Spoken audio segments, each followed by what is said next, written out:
The air atop Mauna Loa is thin, a biting, desiccated chill that strips the warmth from the skin and replaces it with the realization of one's own fragility. It is the 24th of October, in the year 2024. Here, perched upon the volcanic spine of an island anchored in the vast indifference of the Pacific, the atmosphere offers little resistance to the ancient light of the cosmos. Below the cloud line, the world is a chaotic symphony of organic life, of breathing forests and restless oceans. But up here, in the high silence, there is only the machine. It is a sentinel, a digital eye that never tires, never blinks, and never dreams. This is the Asteroid Terrestrial Impact Last Alert System, an array of lenses and sensors designed to watch the perimeter of our fragile home. We call it ATLAS. In the stillness of this midnight hour, ATLAS is performing its inexorable duty. It scans the abyss, translating the infinite darkness into a grid of mathematical probability. To the machine, the stars are not myths or deities. They are fixed points of luminosity against a velvet void. It seeks the anomalies. It seeks the motion that betrays the presence of a wanderer. On this specific night, amidst the trillions of miles of vacuum, the system catches a flicker. A single, solitary blip appears on a silicon screen. It is a faint, grey ghost, no more than a few pixels wide, drifting through the constellation of the Hunter.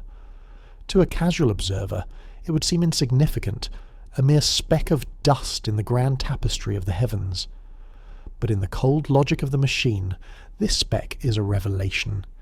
It is an intruder from the deep. This object, designated by the cold alphanumeric sequences of our age, is not a part of the local family. It does not dance to the rhythm of our sun.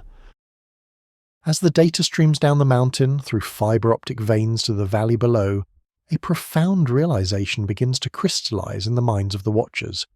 This is not merely a rock or a remnant of our planetary birth. It is a messenger from a dead epoch, a silent traveller that has spent eons traversing the lightless gulfs between the stars. Imagine, if you will, the scale of this journey. To understand the path of this lonely probe, one must descend the ladder of abstraction. Consider the familiar motion of a pebble cast into a pond. It ripples across the surface, its trajectory dictated by the initial force of the throw and the resistance of the water. Now expand that pond to the size of a galaxy.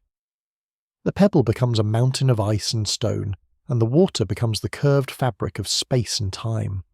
This object has been falling through the dark for millions of years, guided only by the invisible hands of gravity. It has passed through the territories of stars that have no names, through nebulae that glowed with the fire of creation, and then faded into oblivion. It has witnessed the death of worlds and the birth of suns, yet it remains unchanged, a pristine relic of the primordial abyss.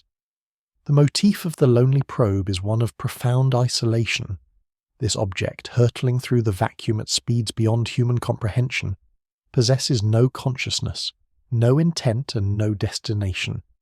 It is a witness to the universe, yet it perceives nothing.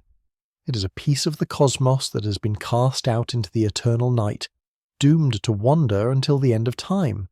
As it enters our solar system, it does not acknowledge the warmth of our sun or the vibrant blue of our atmosphere. It is indifferent to the organic life that watches it from the slopes of a volcano. To this silent sentinel, we are nothing more than a momentary flicker of heat in a cold, dark room. The astronomers who first passed the data felt a shift in the very ground beneath their feet. For centuries we have viewed our solar neighbourhood as a closed system, a private garden fenced in by the vast distances of the void. We believed that the objects within our reach were our own, born from the same cloud of gas and dust that formed the Earth. But this intruder shatters that illusion. It is a fragment of a different story, a sentence written in a language we are only beginning to translate. Its chemical composition, its erratic orbit, and its sheer velocity tell of a home that is light years away. It tells of a star system that may have long since vanished into the maw of a black hole or burned itself out in a final catastrophic supernova. This realization brings with it a sense of melancholic optimism. We are reminded that we are not alone, not because we have found neighbours to speak with, but because the very material of the universe is in constant motion. The walls we perceive between the stars are porous. The abyss is not a barrier, it is a bridge. This visitor, this silent messenger from 2024, is a reminder that we are part of a larger, more complex mechanism than we can ever fully grasp. It is a shard of the infinite, momentarily caught in the light of our small flickering candle. As the sun begins to rise over the Pacific, casting a golden hue upon the jagged slopes of Mauna Loa, the machine continues its work. It does not celebrate its discovery. It does not feel the weight of the history it has just uncovered. It simply records, indexes, and prepares for the next scan. The digital eye blinks once more, turning its gaze back to the deep, searching for the next ghost in the machine. We are the witnesses. We are the ones who must find meaning in the blips on the screen. We are the ones who look at a grey speck and see the entire history of a distant sun. The neighbourhood is changing, the fences are down. As we track this object on its journey back into the dark, we understand that we are seeing more than just a rock. We are seeing a reflection of our own journey. We too are travellers on a lonely probe called Earth, hurtling through the same void, witnessed by eyes we may never know exist. The incident of 2024 is not just an entry in a scientific ledger. It is a moment of profound cosmic clarity. It is the realization that the silence of the universe is not an absence of sound, but a symphony so vast and so old that our ears can only catch a single, haunting note. And in that note, we find the courage to keep watching, to keep listening, and to keep wondering what other secrets are currently drifting through the eternal, sunless night. To understand the arrival, we must first understand the departure. We must retreat through the corridors of time beyond the reach of human memory and the very existence of our species, to an epoch 10 million years before our current moment. At this point in the history of the cosmos, the region of space we now occupy was identical to the surrounding dark, yet far away. In a corner of the galaxy lost to the shifting tides of gravity, a red dwarf star was beginning its long, flickering life. This was a modest sun, a dim and crimson sentinel born from the collapse of a primordial molecular cloud. Around it, the debris of its creation swirled in a violent, beautiful tapestry known as the protoplanetary disk. This was the crucible of worlds. It was a spinning vortex of gas, ice, and dust, a mechanism of celestial manufacture that had not yet decided which fragments would become planets and which would be cast into the oblivion. Within this churning disk there existed a boundary of profound importance, a threshold of shadow and cold known as the snowline. The snowline is the silent frontier where the radiation of the central star becomes too weak to prevent the freezing of volatile compounds. On the inner side of this line, the heat is too great for ice to survive, leaving only the dry, rocky bones of future inner worlds. But beyond this line, the universe changes. Here, in the deepening gloom, molecules of water, carbon monoxide, and methane begin to crystallize. They cling to microscopic grains of silicate dust, forming a shimmering frost in the darkness. It was here, in this frozen ring of the deep, that the object we have designated as 3I-ATLAS was forged. Consider the scale paradox of its birth. We are contemplating an object that began as a mere grain of dust, a microscopic remnant of a dead star, colliding with another in a slow, rhythmic dance, governed by the weak forces of electrostatic attraction. It was a speck of matter, smaller than a single human cell, lost within a disk that spanned billions of kilometers. Yet, the fate of this tiny fragment was tied to the inexorable movements of giants. As these grains clumped together, they formed larger aggregates, eventually growing into a shard of rock and ice, a cold and jagged witness to the birth of a solar system. But the birth of a system is not a peaceful symphony. It is a ruthless machine of gravitational chaos. As the larger bodies began to coalesce, their mass grew, and with it their power to command the space around them. Great gas giants, the silent behemoths of the outer disk, began to migrate, their immense gravity acting like an invisible rake, tilling the field of the disk and shattering the fragile orbits of smaller bodies. The Wanderer was caught in this gravitational crossfire. It was a victim of a celestial coincidence, a close encounter with a world the size of Jupiter. In a moment of silent catastrophe, the kinetic energy of the giant was transferred to the small fragment. There was no sound, only the sudden, violent shift in trajectory as the laws of celestial mechanics took hold. The Wanderer was not drawn into the maw of the planet, nor was it crushed by the heat of the star. Instead, it was accelerated, flung outward with a velocity that defied the pull of its parent sun. It was cast out, a pariah of the system that had given it form, ejected from the light and into the eternal abyss. It crossed the final frontier of its home, leaving behind the warmth of the inner planets and the dim red glow of the dwarf star. It entered the interstellar medium, the vast and lightless ocean that separates the islands of the stars. Here, the scale paradox reaches its terrifying zenith. This fragment, no larger than a common boulder on Earth, found itself adrift in a void so immense that the distance between its starting point and its eventual destination is measured not in miles, but in the years light takes to traverse the darkness. In the interstellar medium, the concept of distance loses its meaning. For every inch of solid matter, there are light years of nothingness. The 3I-ATLAS became a microscopic needle in a haystack the size of a galaxy. It was a traveller in a land where time is the only currency, and silence is the only language. It was moving through the void at a speed that would seem impossible to our terrestrial senses, yet compared to the vastness of the cosmos, it appeared stationary, a frozen sentinel in a sea of shadow. The journey through this oblivion is one of absolute cold. Without the proximity of a star, the temperature of the object plummeted, reaching the baseline of the universe itself. The volatile ices that had frozen onto its surface at the snowline became as hard as iron, locking away the chemical secrets of its origin like a message in a bottle. It passed through clouds of gas that would one day ignite into new suns, and drifted past the ghostly remnants of stars that had long since surrendered to the dark. It witnessed the slow, inexorable decay of nebulae and the silent, majestic rotation of the galactic wheel. Throughout these eons, the object remained a secret. It was a silent messenger carrying the chemical signature of a world that no longer exists, a world that was never seen by an eye or recorded by a mind. It was a shard of the infinite, a product of the same primordial forces that built the earth, yet it was destined to spend its life in the sunless night. To look upon this object now is to look upon a survivor of the greatest journey imaginable. It has transcended the boundaries of its birth, escaping the gravity of its home and the entropy of its neighbours.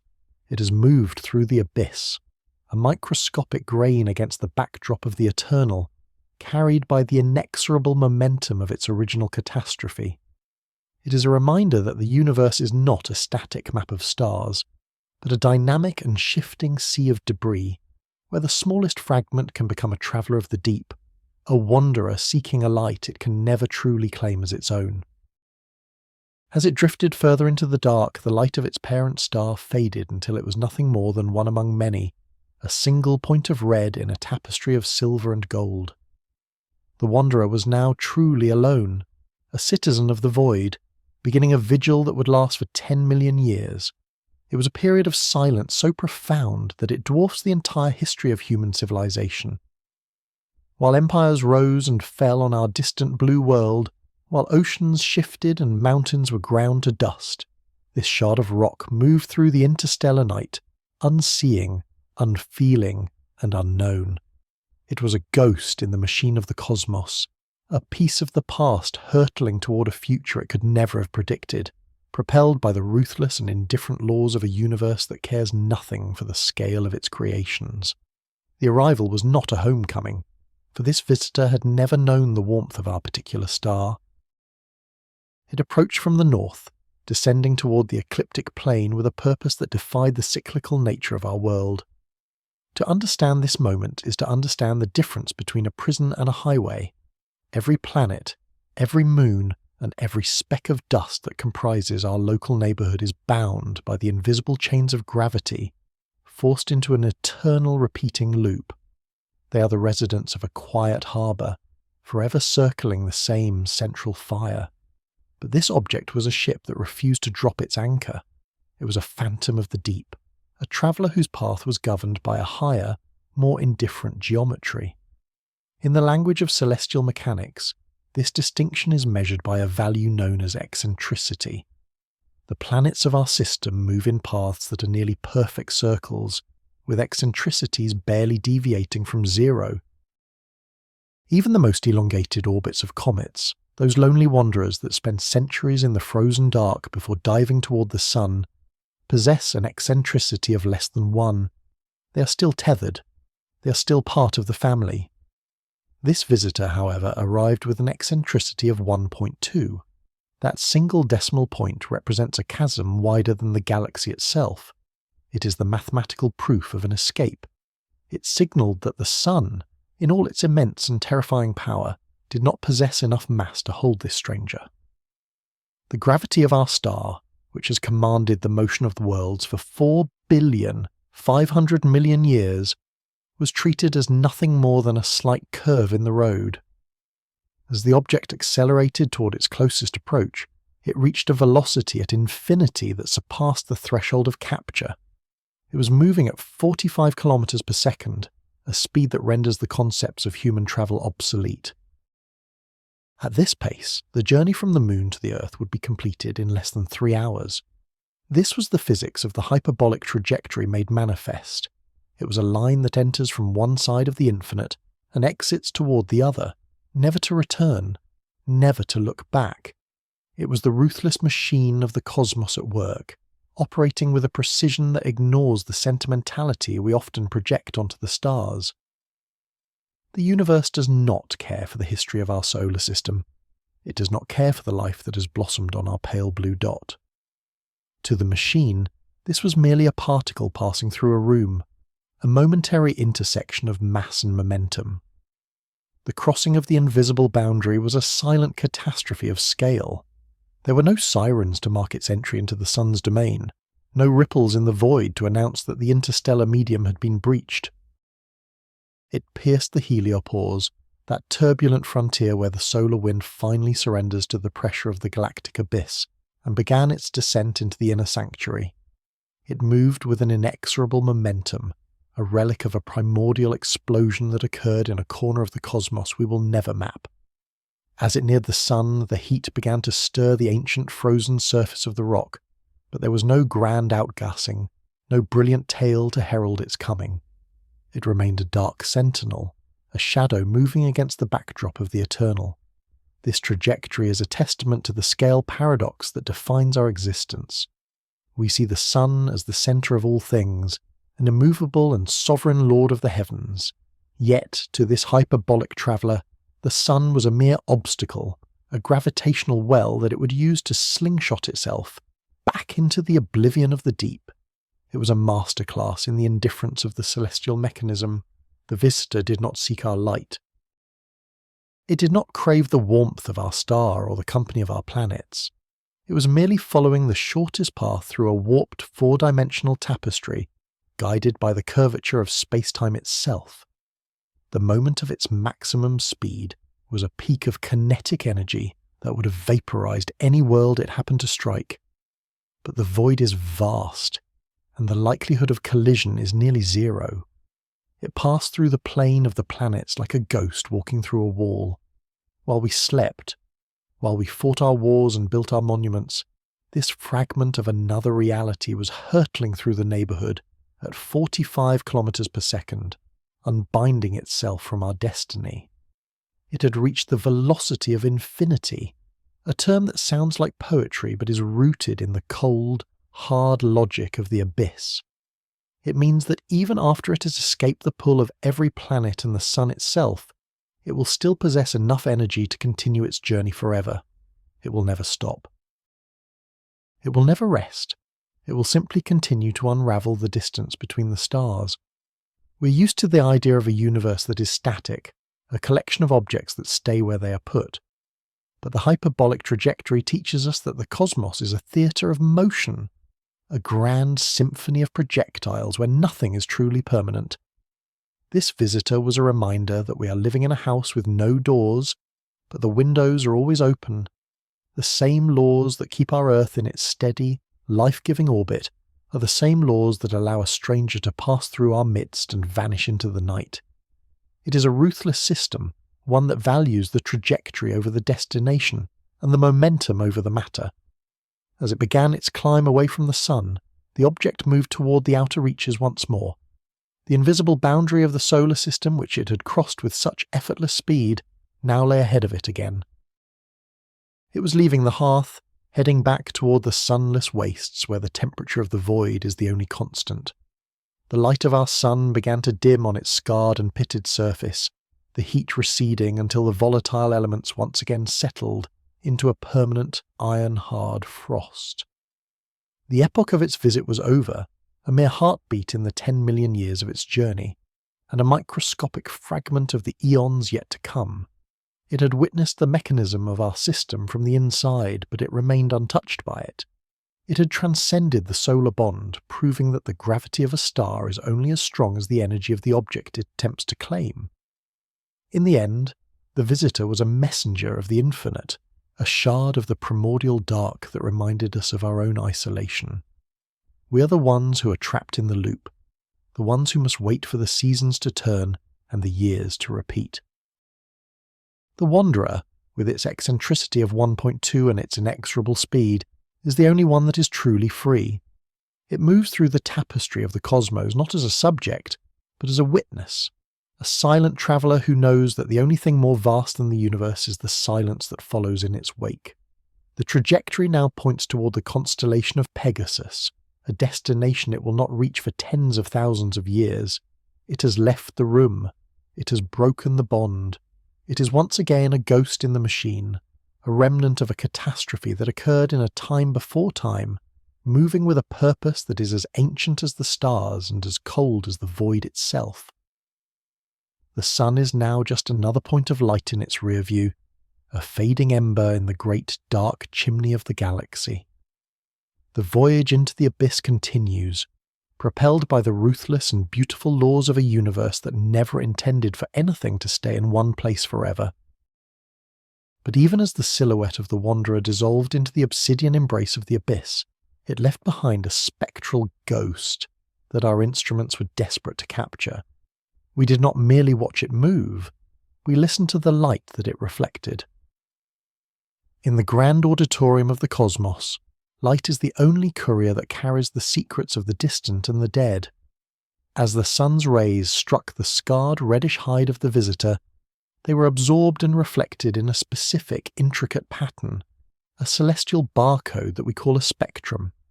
This was the ink of the message, a letter written in a chemical shorthand that spoke of a home we will never visit, and a history we can only begin to imagine. To the casual observer, the object was a mere spark against the velvet dark, but through the prism of our technology, it became a manuscript, densely packed with the data of eons. This chemical signature was far from ordinary. It was not the simple frozen water or the common silicates of our own local neighbourhood. Instead, the analysis revealed the presence of complex organic compounds known as tholins. These are the heavy reddish molecules that form when simple carbon-based ices are bombarded by the relentless high-energy radiation of deep space over millions of years. They are the stains of time itself, the result of a slow and agonizing alchemy that occurs in the freezing temperatures of the void. On the surface of this visitor, the tholins were thick and layered, a deep crimson residue that told of a long and lonely journey through the radiation fields between the stars.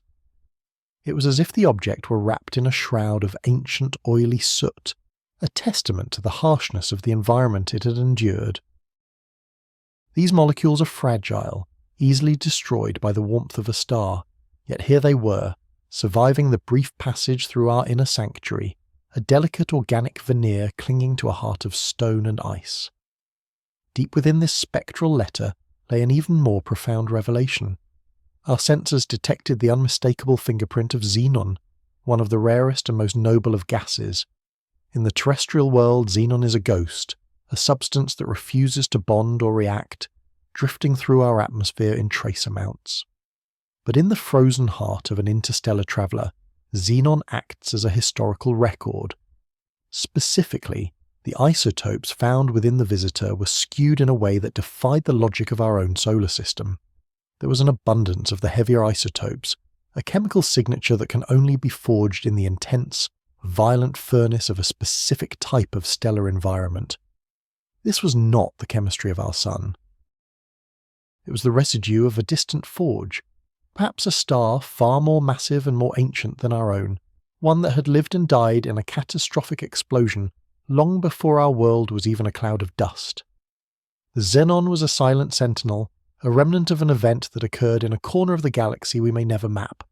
It spoke of a higher radiation environment, a place where the very atoms were hammered by the fury of a different kind of light. This chemical trail is a manuscript from a star we will never see, a flickering sentence in the long and complicated history of the cosmos. To read it is to realize that our own Sun, as vast and powerful as it seems to us, is merely one of many different furnaces, each producing its own unique flavor of matter. The visitor was a fragment of a different reality, a piece of a puzzle that does not belong to our picture. It carried with it the isotopic memory of a primordial catastrophe, a shattered piece of a world that was destroyed before the Earth had even cooled from its own violent birth. There is a profound and moving contrast between these fragile organic molecules and the ruthless vacuum they inhabit. In the crushing silence of the abyss, where the temperature hovers only a few degrees above the absolute end of motion, these tholins and noble gases are all that remains of a complex history. They are the ink, but the paper is the void itself. We're used to thinking of the space between the stars as an empty nothingness, a sterile gap, that separates one island of light from the next. But this visitor proved that the void is actually a medium of transport, a vast and indifferent ocean that preserves the chemical wreckage of the universe, the very molecules that might, under different circumstances, have become the building blocks of life were here being used as a simple record of survival. The organic compounds were not a promise of biology, but a marker of endurance, a thin layer of complexity shielded from the solar wind by the sheer inertia of the object-altered mass. As we decoded this message, a sense of profound isolation began to settle over our understanding. We realized that we were looking at a letter that was never meant for us to read. The visitor did not come to our system to deliver its secrets. It was simply passing through, an unintended witness to the mechanisms of our gravity. The chemical trail it left behind was like the scent of a passing predator, a brief and fading aroma that tells you something powerful has just moved through the tall grass. It was a reminder that the universe is a tapestry of such messages, most of which go unread and unobserved, drifting forever in the cold dark. We happened to be looking at the right moment, with the right tools, to catch a glimpse of this specific sentence. But how many other letters have passed us by in the night? How many other isotopic signatures have drifted through our system while we were still nothing more than primitive organisms huddled in the warmth of the tide pools? The chemistry of the Wanderer was a bridge to the eternal. It suggested that the laws of physics and the building blocks of matter are the same across the reaches of the galaxy, yet they are combined in ways that are endlessly and beautifully diverse. The xenon and the tholins were familiar to us, yet their proportions were alien, a dialect of the same language we speak, but spoken with an accent we could barely comprehend. This is the paradox of the cosmic message. It is legible enough to tell us that we are part of a larger whole, but strange enough to remind us that we are small, isolated, and incredibly young. The visitor was a piece of the primordial dark, a remnant of a mechanism that operates on a scale of time and space that renders our entire civilization a mere footnote. The trail it leaves is a flickering sentence, a brief interruption in the long, silent history of our solar system. For a few short months, the chemistry of a distant star was etched into our sky, a spectral whisper that cut through the noise of our local environment. Now, as the object moves further into the outer dark, that signal is fading. The light is becoming too dim, the distance too vast. The ink is drying, and the letter is being folded back into the envelope of the oblivion. We are left with the data, the charts of isotopes and the graphs of molecular weight, but the essence of the messenger is gone. We have caught a glimpse of the script, but the play continues in a theatre we cannot enter. The visitor remains a sentinel of the unknown, a shard of the infinite that reminds us that the history of the universe is written in a language of chemistry and light, a symphony of atoms that began long before we existed, and will continue long after we have returned to the dust from which we were forged. The abyss is not empty. It is filled with the unread mail of 1 billion stars, and we are only just beginning to learn how to open the envelopes. To look upon this wanderer is to confront a profound deception of the senses. We are accustomed to thinking of celestial interlopers as heavy, solid objects, jagged blades of iron forged in the nuclear furnaces of dying suns, or dense shards of basalt torn from the crust of some forgotten world. We imagine them as cannonballs of the cosmos, projectiles of immense mass and unyielding hardness. Yet, as our instruments pierced the veil of the visitor, they revealed a truth that is far more ethereal and haunting. This messenger from the dark is not a mountain of stone, but a porous ghost, a structural paradox that defies our terrestrial expectations of what it means to be solid. Imagine, if you will, a single snowflake. It is a masterpiece of fragility, a delicate lattice of ice crystals held together by the gentlest of bonds. Now, expand that snowflake until it encompasses the scale of a city block. Imagine a frozen cloud, miles long, drifting through the vacuum. This is the heart of the visitor. It is a cathedral of empty space, a labyrinth of microscopic voids bound together in a skeletal framework of dust and frozen gases.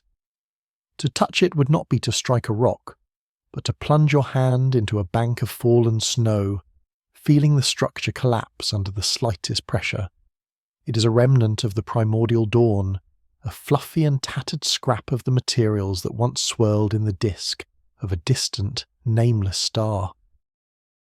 The measurements returned by our sensors tell a story of incredible lightness. The density of this object is a mere 0.6 grams per cubic centimetre. To understand the significance of this number, one must look to the very substance that defines our world: water. Water possesses a density of 1 gram per cubic centimetre. If we were to find an ocean vast enough to hold this interstellar traveller, the great visitor would not sink into the abyss. It would not plummet toward the crushing pressures of the deep. Instead, it would bob upon the surface, a mountain of ice and dust floating as effortlessly as a cork. It is lighter than the liquid that fills our seas, lighter than the ice that caps our poles. It is a creature of the void, built from the very nothingness that it inhabits. This low density reveals a history of gentle beginnings. It tells us that this object was never part of a planet, never subjected to the heat and pressure that weld dust into stone. It was born in the quiet outskirts of its home system, in a realm where the light of its parent star was nothing more than a bright needle in the dark. There, in the freezing silence, individual grains of dust and tiny needles of ice began to find one another. They were not pulled together by the titanic grip of gravity, for their masses were too small for such power. Instead, they were united by the weakest of forces, the subtle electrostatic cling that gathers dust beneath a bed, the van der Waals forces that allow molecules to whisper to one another across the gaps. This is the scale paradox of the cosmos, an object that has survived the inexorable march of eons, that has braved the radiation of the interstellar medium and the gravitational shears of passing stars, is held together by forces so feeble they can barely be measured. It is a monument to the endurance of the fragile.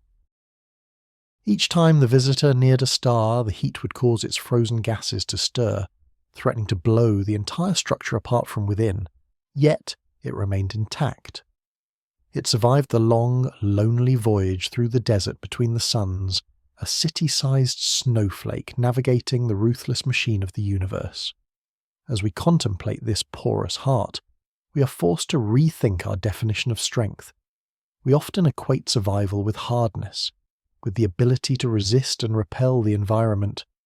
But the visitor suggests a different path. Perhaps its very lightness, its very emptiness, is what allowed it to endure. A solid rock might have cracked under the thermal stresses of its journey, but this frozen cloud could flex and breathe, its internal voids acting as a buffer against the harsh realities of space. It is a sentinel of the delicate, a reminder that the most profound secrets of the universe are often hidden in the things that seem most likely to vanish. The visitor is a tapestry of shadows and lace. If you were to stand upon its surface, you would find no firm ground. You would be standing upon a crust of cosmic soot, a layer of complex organic molecules that have been baked by starlight over millions of years. Beneath this dark skin lies the labyrinth of ice, not the clear, hard ice of a winter lake, but a frothy, aerated substance that resembles the foam on a crashing wave, frozen in an instant of time. It is a relic of the epoch of formation, a piece of the original architecture of a planetary system that was never demolished or recycled. In the silence of the abyss, this object is a witness to the fragility of all things. It reminds us that our own world, for all its perceived solidity, is also a collection of atoms held together by the same fundamental forces, spinning through the same unforgiving void. We are accustomed to the tyranny of gravity, the force that keeps our feet planted and our atmosphere contained. But out there, in the reaches beyond the planets, the rules are different. The weak are preserved. The porous is permanent. The visitor is a message written in the language of density and space, a testament to the fact that even the most delicate structures can transcend the oblivion of time. As it moves away from our sun, retreating back into the eternal cold, the visitor carries its secrets with it. We have glimpsed its heart, and we have found it to be full of nothingness. But it is a sacred nothingness, a vacuum that contains the history of a distant sun and the blueprint of a world that might have been. The city-sized snowflake continues its journey, a lonely probe of ice and shadow, drifting toward the next star. It is a reminder that we live in a cosmos where the smallest of forces can create the longest-lasting legacies, and where the most hollow of objects can carry the heaviest weight of meaning. The porous heart of the visitor beats with the rhythm of the universe, a slow and steady pulse that began in the primordial dark and will continue long after our own sun has flickered and died. We are left to wonder how many more of these fragile giants are out there, silent sentinels of the void, each one a frozen cloud carrying the memory of a home they can never return to, navigating the vast and silent tapestry of the stars. Yet, as this wanderer turned its back upon our home, the cold mathematics of the deep space network began to report a deviation, a subtle rebellion against the laws of the celestial machine. In the silence of our observatories, the numbers refused to align with the expected path of a simple dead stone. According to the inexorable pull of the sun, the visitor should have been slowing down as it climbed the steep gravitational well of the inner solar system. But it did not. It surged. It was a phantom push, an invisible hand nudging the visitor forward into the abyss. To the architects of our world, this non-gravitational acceleration was a catastrophe of theory, a riddle that seemed to defy the quiet clockwork of the cosmos. It was as if the visitor had suddenly found its own will, a hidden engine propelling it away from our gaze and back into the dark.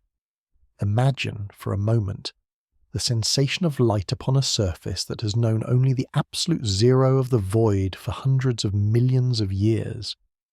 This is the thought experiment we must undertake to understand the breath of the visitor.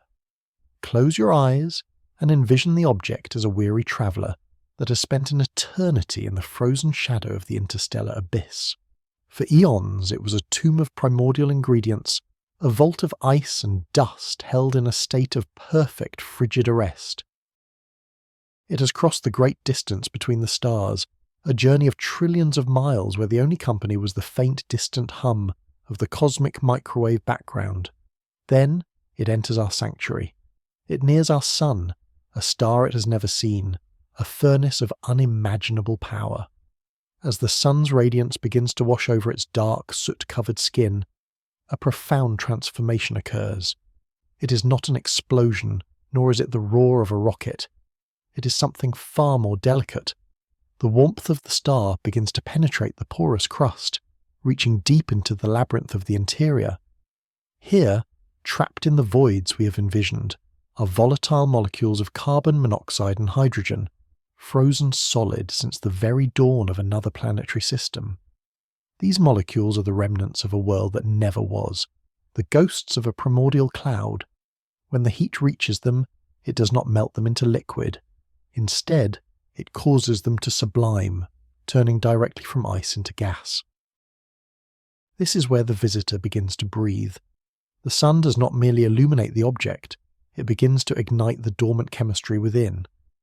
As the internal temperature rises by only a few dozen degrees, the volatile gases expand within the hollow chambers of the ice. They seek an exit, a way out of their dark prison. They find the microscopic pores, the cracks in the cosmic lace, and they begin to stream outward into the vacuum. This is the mechanism of its flight. Each molecule of carbon monoxide that escapes into the void acts as a tiny natural thruster. It is a sigh of gas, a gentle exhalation that, when multiplied by the vast surface area of the visitor, provides a steady and measurable push. To our instruments, this looks like a mystery, an anomaly that challenges our understanding of orbital mechanics. We are tempted to look for the familiar, to dream of metallic hulls and the glow of fusion drives, to imagine that we are being watched by an intelligence that has mastered the stars. It is a comforting thought to believe that the universe is populated by others like us, by sentinels who navigate the dark with purpose and intent. But the truth revealed by the breath of the void is perhaps even more wondrous. We are witnessing the innate power of physics and the volatile nature of the matter that composes our universe. The visitor is not a ship built by hands, but a rock that has learned to fly through the simple act of warming up. This outgassing is a silent symphony of movement. It requires no fire, no smoke, and no thunder. It is the result of the sun's energy being converted into kinetic force by the very composition of the object itself. The visitor is a sentinel of the primordial, carrying within its heart the same volatile materials that once helped build the giants of our own solar system. In the early epoch of our world, such processes were common, a chaotic dance of ice and gas that shaped the heavens. But here, in the modern era, the sight of a breathing rock feels like a miracle, a glimpse into a time before the planets were finished, before the dust had settled into the orderly paths we see today. The non-gravitational acceleration we observe is the signature of this internal unravelling. As the carbon monoxide pours out, the object loses a tiny fraction of its mass, shedding the weight of its history as it accelerates toward the stars. It is a process of decay and transcendence occurring simultaneously. The visitor is literally falling apart as it speeds up, its very essence being sacrificed to the laws of motion. It is a reminder that in the cosmos, nothing is truly static. Even the most ancient and frozen remnants are subject to change when they encounter the light.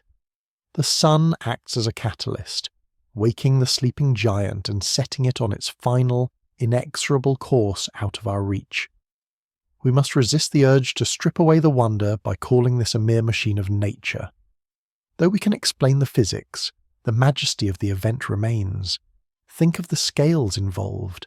A tiny, fragile cloud of ice, no larger than a city block, feeling the push of light from a star 93 million miles away, and responding with a breath of gas that carries it across the threshold of the interstellar void. It is a testament to the interconnectedness of all things in the tapestry of the universe. The heat of a star and the molecules of a distant cloud work in harmony to create a motion that spans light years. As the visitor recedes, its breathing will eventually slow. As it moves further from the sun, back into the eternal winter of the abyss, the internal warmth will dissipate. The volatile gases will once again settle into their frozen slumber, and the phantom push will fade into nothingness. The visitor will become a silent, cold sentinel once more, drifting through the dark with the momentum it gained during its brief moment in the sun. It will carry the memory of our star in its trajectory, a permanent change in its path caused by a single, warm exhalation. We are left to contemplate our own place in this mechanism. We too are composed of the same volatile elements, the same remnants of ancient stars. We are also moved by forces we cannot always see, pushed by the light of discovery and the heat of our own curiosity.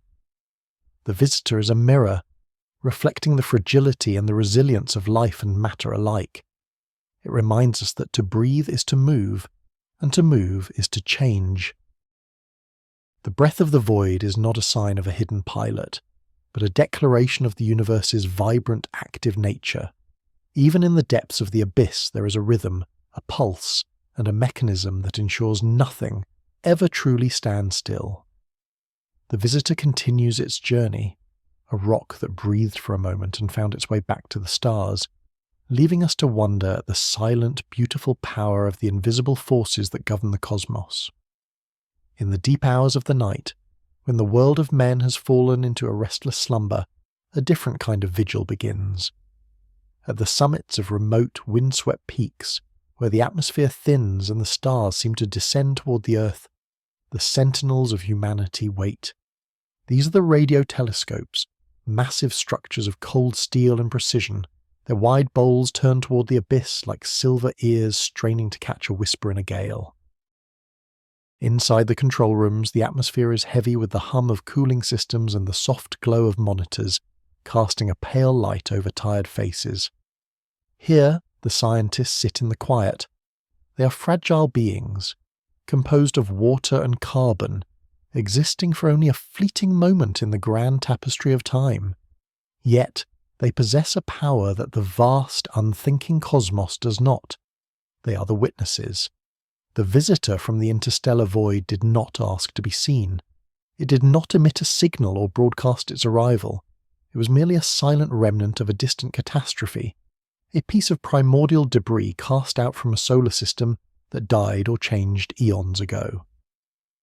To the rest of the galaxy, its passage through our small corner of the universe was a non-event, a grain of dust drifting through a cathedral. But for a few weeks in the late autumn of 2017, it became the most important object in the sky. It was our eyes, aided by the glass and silicon of our machines, that plucked it from the darkness. We are the only beings in this sector of the spiral arm who noticed its arrival, the only minds that bothered to calculate its trajectory and wonder about its origins. There is a profound irony in this act of observation. We are small, vulnerable creatures clinging to a rock that is itself a speck in the ocean of the cosmos. Our lives are measured in decades, while the visitor has travelled for millions of years in the cold silence of the abyss. Yet, through the bridge of curiosity, we have reached out to touch it. We have used our mathematics to reconstruct its past and our physics to predict its future. We have taken a random, chaotic event, a rock tumbling through a vacuum, and we have translated it into a story. This is the unique burden and the singular glory of the human condition. We are the mechanism by which the universe becomes aware of itself. Consider the scientist sitting at a desk at 3 a.m, staring at a jagged line on a screen. That line represents the intensity of light reflecting off a surface that no human eye will ever see directly. It is a ghost, a mathematical shadow of a visitor that is already receding into the dark at 90,000 miles per hour. The scientist feels a sense of urgency, a desperate need to capture every byte of data before the signal fades into the background noise of the universe. This is not merely a pursuit of knowledge, it is an act of defiance against the oblivion that eventually devours all things. By observing the visitor, we ensure that its journey was not in vain. We give the void a voice. The visitor itself is blind and silent. It does not know it is being watched. It does not know that it has ignited a fire of speculation and wonder in the minds of a curious species on a blue planet. It simply follows the inexorable laws of motion, moving from the darkness of one star to the darkness of the next. It is a piece of the ruthless machine, a cold sentinel of the interstellar medium. but our act of observation changes the nature of the event. To the universe, it is physics. To us, it is a mystery. To the universe, it is mass and velocity. To us, it is a messenger. We are the ones who provide the meaning. We are the ones who see the beauty in the way the sunlight caught its tumbling surface, causing its brightness to flicker like a distant dying candle. This is the bridge of curiosity, a fragile structure built from our desire to understand the vastness that surrounds us. It is a bridge that spans the gap between the mundane and the eternal. When we look through our telescopes, we are not just looking at rocks and gas, we are looking at our own history and our own future. We see the same elements that make up our bones and our blood reflected in the chemical signatures of a distant traveller. We recognise that we are part of the same grand symphony, even if our part is only a single, brief note. The melancholic optimism of this realisation is what drives us to keep watching, even when the stars seem cold and indifferent. There is a certain sadness in knowing that we were the only ones to witness this particular messenger. In the vast reaches of the Milky Way, there may be millions of such objects drifting in the dark, passing by stars that have no eyes to see them, and planets that have no minds to wonder about them. They move in eternal silence, unobserved and unrecorded. Our visitor was lucky in a sense. It stumbled into a system where someone was looking. It encountered a species that has spent its brief existence trying to map the heavens and decode the secrets of the light. For a few brief moments, the visitor was not alone.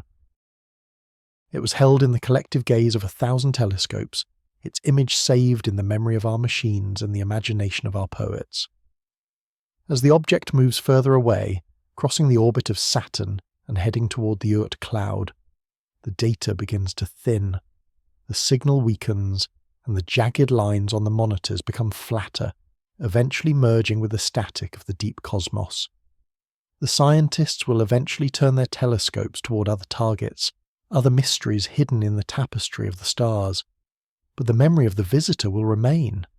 It has left a permanent mark on our understanding of the universe. It has reminded us that the void is not empty, but filled with the remnants of other worlds and other times. It has shown us that the boundaries of our solar system are porous, and that we are connected to the wider galaxy in ways we are only beginning to comprehend.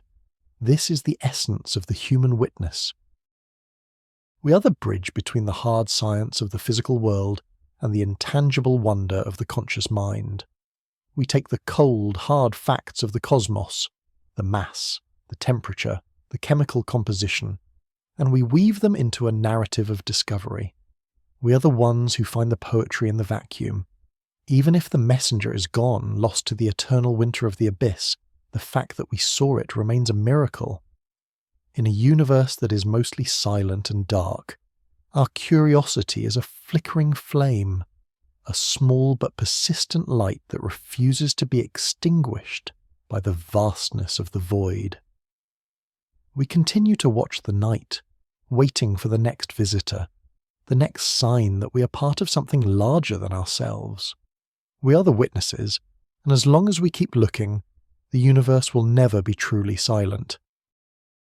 To comprehend the path this traveller takes as it retreats into the silent dark, we must look back to the moment of its greatest trial, the point where the cold indifference of the interstellar void met the violent radiance of our home star. This was the perihelion, the solar slingshot, a moment governed by the inexorable laws of celestial mechanics that dictate the movement of every atom in the cosmos. As the object descended into the deep gravity well of the sun, it was no longer a mere drifter in the abyss. It became a cosmic dancer, caught in a gravitational embrace with a partner of inconceivable mass. The sun, our great anchor, and the source of all life in this small corner of the universe, acted as a gargantuan catapult, its invisible hands reaching out across the vacuum to seize the visitor and dictate its future. The physics of the turn is a masterclass in the conservation of energy and the brutal elegance of the natural world.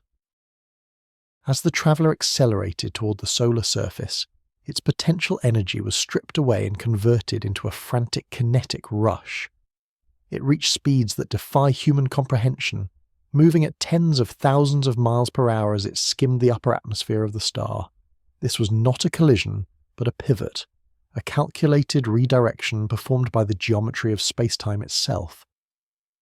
In this close approach, the object was subjected to a thermal onslaught that it had not experienced for millions, perhaps billions, of years.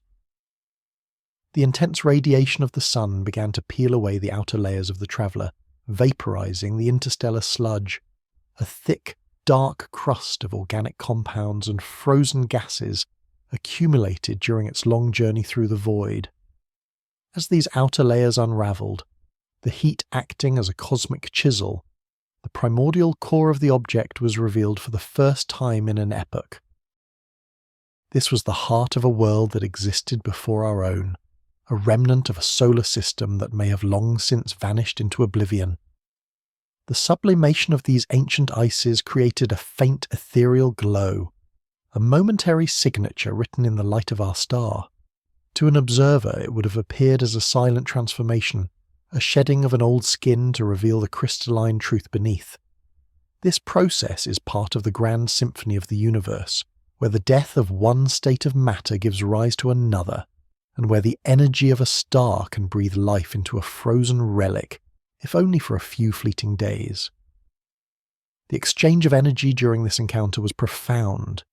The traveller stole a microscopic fraction of the sun's momentum, a debt that would never be repaid, using it to launch itself back out toward the stars with renewed velocity. This is the essence of the slingshot mechanism, a maneuver that our own species has used to send small metal sentinels to the furthest reaches of our planetary neighbourhood. But here, on a scale involving a guest from the deep galaxy, the stakes were far higher. The sun did not merely change the object's speed, it redefined its destiny. Without this gravitational pivot, the visitor might have been captured, destined to circle our star in a long decaying orbit until it was eventually devoured. Instead, the catapult was successful.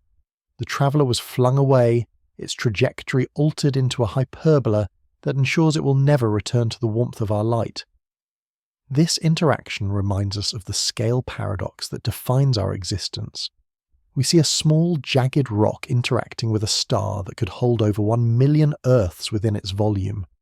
The star is a roaring furnace of nuclear fusion, a testament to the power of gravity to crush matter into light. The visitor is a fragile shard of ice and stone, a witness to the emptiness of the deep. Yet, in the moment of their closest approach, they are bound by the same mathematical tapestry. There is no malice in the sun's heat, nor is there any intention in the traveller's path. They are both parts of a ruthless machine, moving according to the dictates of an ancient and unchanging script. The beauty of this encounter lies not in its purpose, but in its inevitability. The heat that revealed the primordial core also acted as a witness to the object's history. By stripping away the debris of the interstellar medium, the sun allowed us to glimpse the chemical composition of another world. We saw the fingerprints of elements forged in the hearts of distant supernovae, the same elements that reside in the marrow of our bones. This realization brings a sense of melancholic optimism. While the visitor is a lonely probe from a forgotten era, it is made of the same fundamental stuff as we are. We are connected to it through the shared language of physics and the common origin of all matter in the primordial furnace of the Big Bang. As the traveller began its ascent away from the solar fire, the cooling process commenced immediately. The glow of the heated core began to fade, and the remnants of the vaporized sludge settled into a thin, invisible trail. The object was returning to its natural state, a frozen sentinel in the dark. The kinetic energy it gained from the sun would now serve as its fuel for the long journey ahead, carrying it past the rocky inner planets, past the gas giants, and eventually out into the interstellar abyss from which it came. The turn was complete. The dancer had finished its movement and was now gliding across the floor of the cosmic ballroom, heading for the exit. In this silent departure, we find the ultimate expression of the scale of the cosmos. The sun remains unmoved and indifferent, continuing its 10 billion year cycle of burning and light. The traveller moves on, a tiny speck of matter traversing distances that the human mind can barely map. The physics that governed their brief meeting are the same physics that govern the rotation of galaxies and the expansion of the universe itself. We are observers of a mechanism so vast and so old that our entire history is but a single vibration in its ongoing symphony. The solar slingshot was not just a change in direction, it was a reminder that we live in a universe of motion, where nothing is truly static, and where every object is merely a passenger on a journey toward the eternal void. The traveller is now a ghost of its former self, its surface scarred by the heat of our star, its path fixed by the gravity of the anchor it has left behind. It carries with it the secrets of the primordial era, locked away once more as the cold of the deep space returns to claim it. We watched the turn, we measured the velocity, and we decoded the light, but the object itself remains an enigma, a fleeting visitor that used our own star to find its way back into the oblivion of the stars. The physics are clear, the mathematics are precise, but the wonder of that single, elegant pivot remains a miracle of the conscious mind. We are the ones who give meaning to the slingshot, who see the poetry in the exchange of energy, and who recognise the lonely traveller as a mirror of our own search for a place in the vast, unfolding tapestry of the cosmos. The trajectory of 3I-ATLAS now shifts with an inexorable grace, tilting away from the flat, crowded disk where the planets maintain their rhythmic orbits. It begins a lonely ascent into the high latitudes of the solar system, rising above the ecliptic plane like a bird taking flight from the surface of a still pond. Below it, the great mechanism continues its clockwork rotation, but the traveller is no longer a part of that domestic order. It has become an exile, a solitary point of consciousness cast out into the vertical dark. From this vantage point, the sun is no longer a sovereign ruler but a receding lantern, its golden light thinning as the distance grows into the hundreds of millions of kilometres.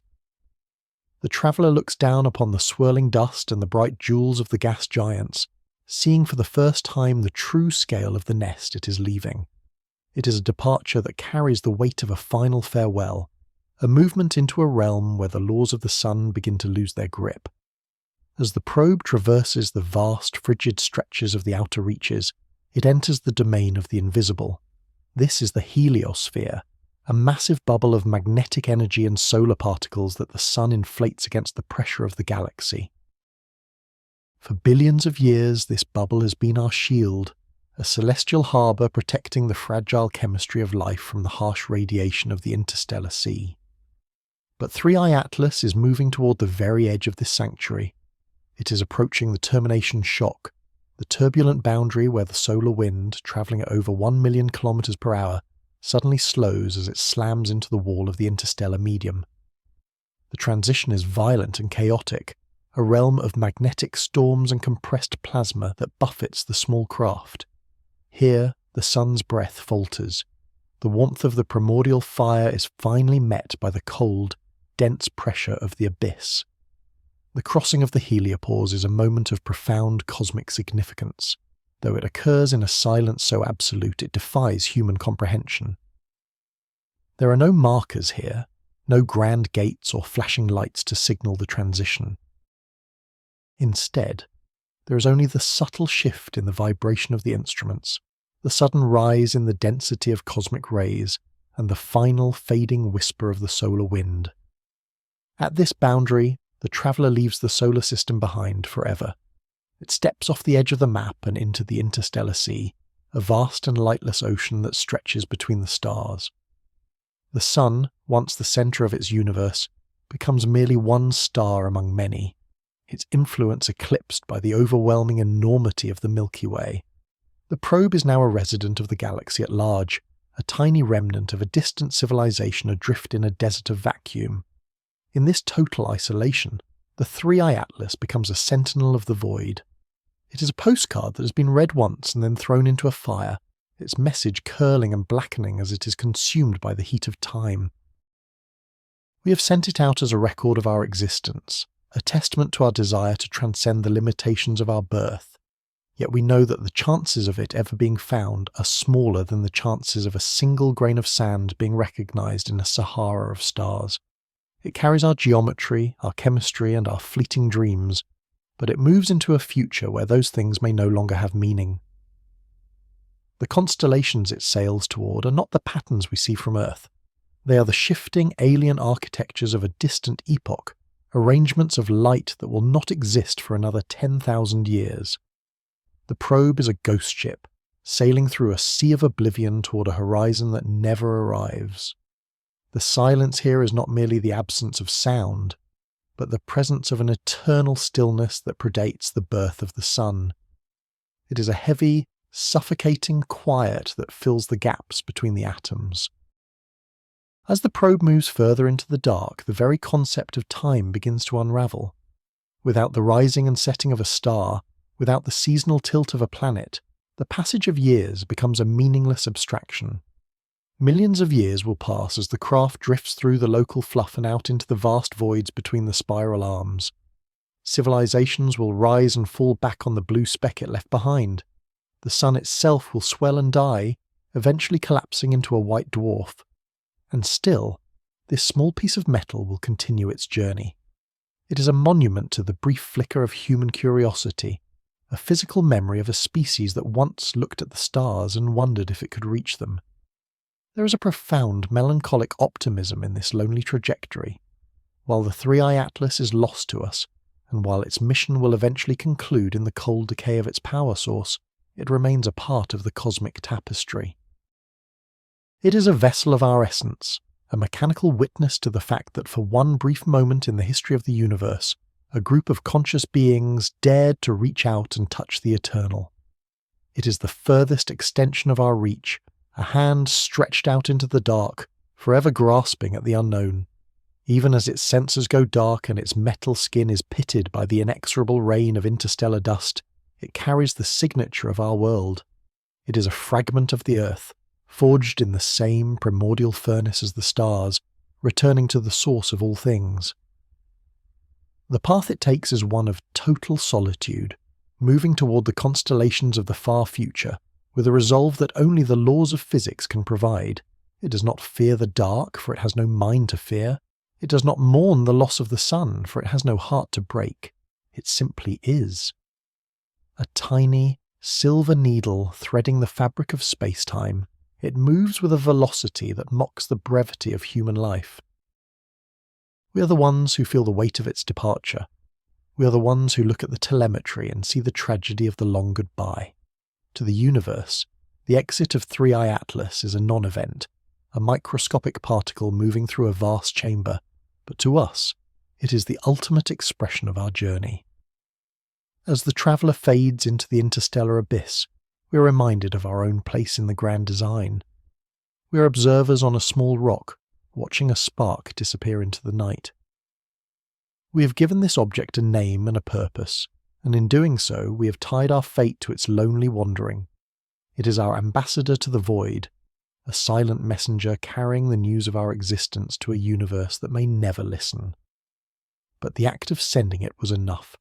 The slingshot was successful, the exit was clean, and the journey is now beyond our control. The 3I-ATLAS is free of the sun, free of the earth, and free of the constraints of our brief history.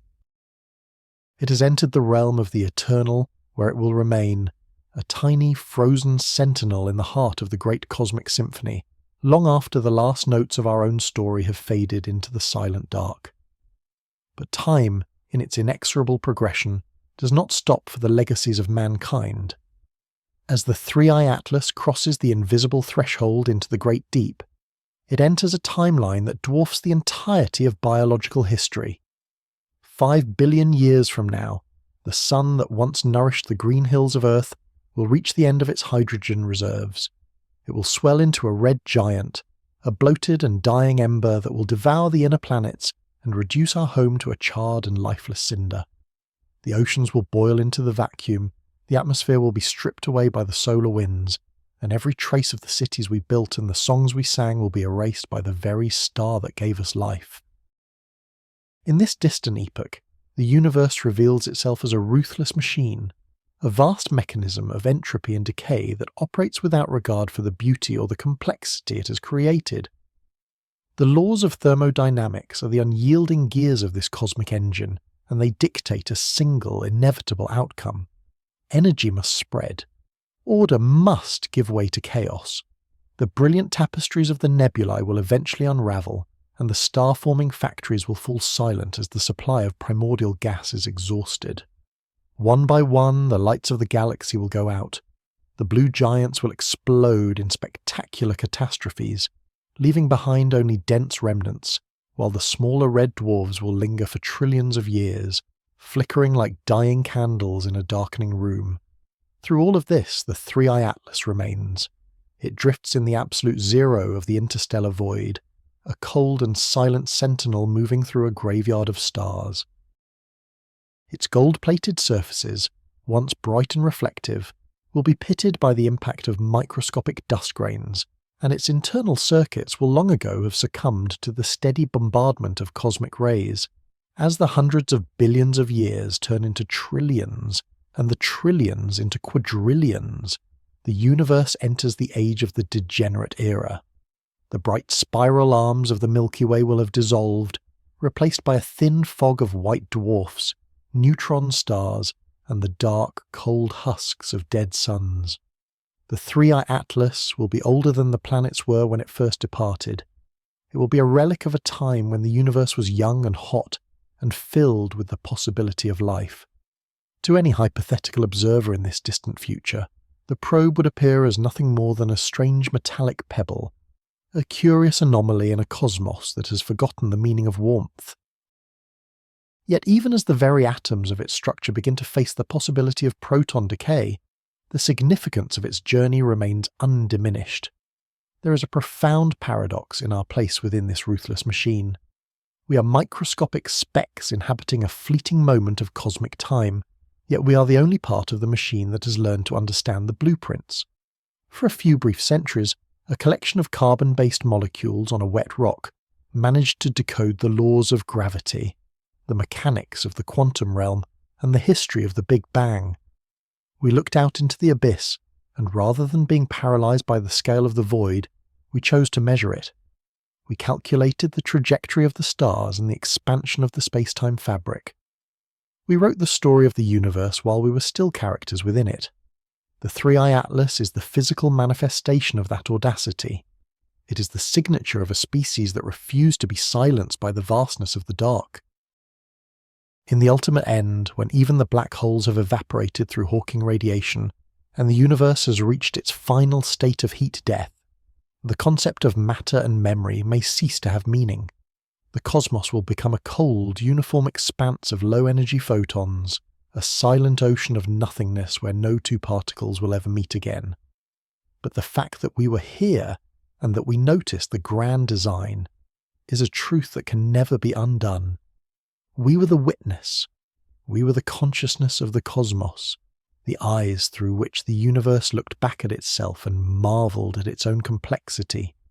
This is our melancholic optimism, that even in a universe destined for oblivion, the act of observation creates a legacy that transcends the limits of time.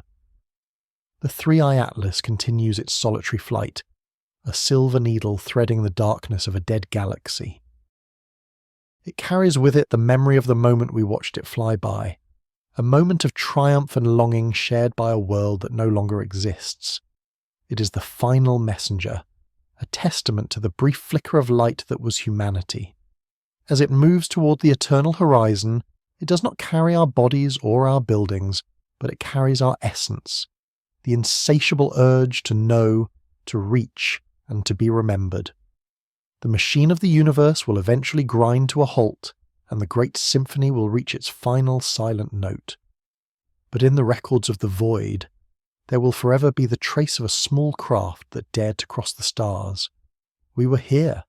We mattered because we noticed. And as the last traveller fades into the ultimate night, it leaves behind the echo of a species that, for one glorious second, understood the heart of the eternal.